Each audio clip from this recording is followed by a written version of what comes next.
In today's video, we're going to be integrating our own personal AI chatbot assistant into our team Slack channel so our entire team can chat with our assistant at once. So to do this, we're going to be using stack.ai, which, if you're not familiar, is a popular LLM builder that lets you customize the already existing LLMs, such as OpenAI. So I'm in the dashboard right here with stack.ai, and we're just going to create a new project. So we'll select new project. So you can see we already have a input and output here, and all we need to do is drop an LLM right in the middle. So we'll select OpenAI for our purposes, and you can see just how easy the user interface is to play around with. So we're going to connect the input to our OpenAI LLM, and then that completion is going to go to our output. So 2 connections, and we're going to keep it as basic as possible just so we can understand how to integrate this into our Slack channel. Let me zoom in here. Now you can see it's a value for n-0 right here, and that is what is going to be the input for our model. So you can see it says answer the following question for n-0, and that is what the user is going to be inputting. So for the model, we're going to select 3.5. You can select whatever model you like, but just to keep it cost efficient, we'll select 3.5. And let's run a quick test just to make sure it works. So what color is the sky? And we'll come up and click play. So we can see that it is working. One thing I do want to add is a chat history. Right now there is no history, so it doesn't know what the user just said or what it just replied with. So we'll come up to the settings icon here in OpenAI, and we'll turn on memory. So now it has a memory base of how the conversation's been flowing previously and can answer follow-up questions. So we'll close that. We'll come up to publish. Okay, so we just published our new chatbot. We can also give it a name. We'll just do Slack integration, like so. So now we can come back to stack.ai's dashboard and go over to our deployments. So let me go ahead and just show token so I can copy all of this at once. And then we're going to come over to Zapier. Now in Zapier, we're just going to want to create a new Zap. We'll come up to the trigger, and the first thing we're going to do is type in Slack, and that will be our first action. So for the event, we're going to do a new message posted in a private channel.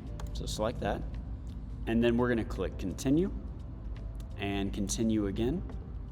And then for the trigger, we're just going to put a general channel.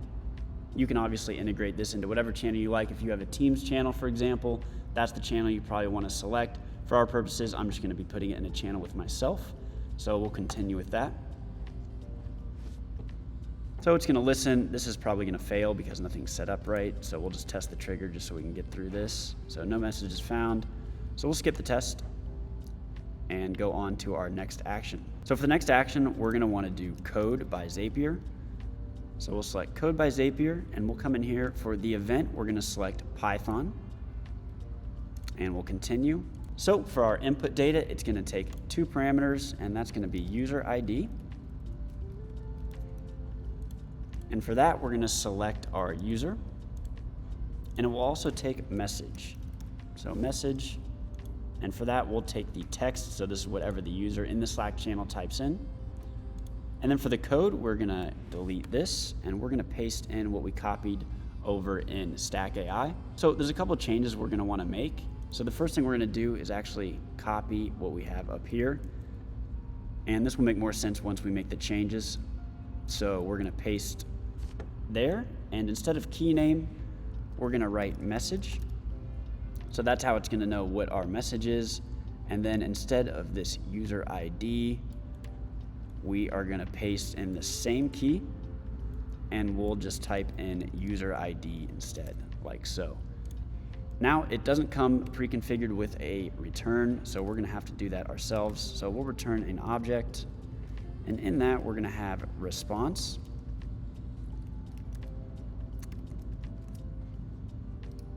Let's spell response correctly. And then it's going to have an output, and that is going to be in open and closed brackets. And in here, we'll have out 0. And make sure you put the final parentheses, and we should be good to go with our code. So let's continue, and we'll test the step. So line 22, there's a string error. So we'll go back, we'll look at line 22 to see what the problem is. Yes, we cannot have the dots there, so we'll get rid of those. We'll continue. And we'll test the step again. Great, so it gave us a response. Now we're ready to add our next action. So we'll come and select add a new step, and we're gonna add a Slack action again. So we'll select Slack. We will choose an event, and this time we will send channel message. We'll click continue, continue. For the channel, you're gonna wanna pick the same thing we've selected earlier. So for our case, it was general. And then in the message text, this is where your response is gonna go. So we'll do our run Python code in Zapier, and we'll give it the response, like so.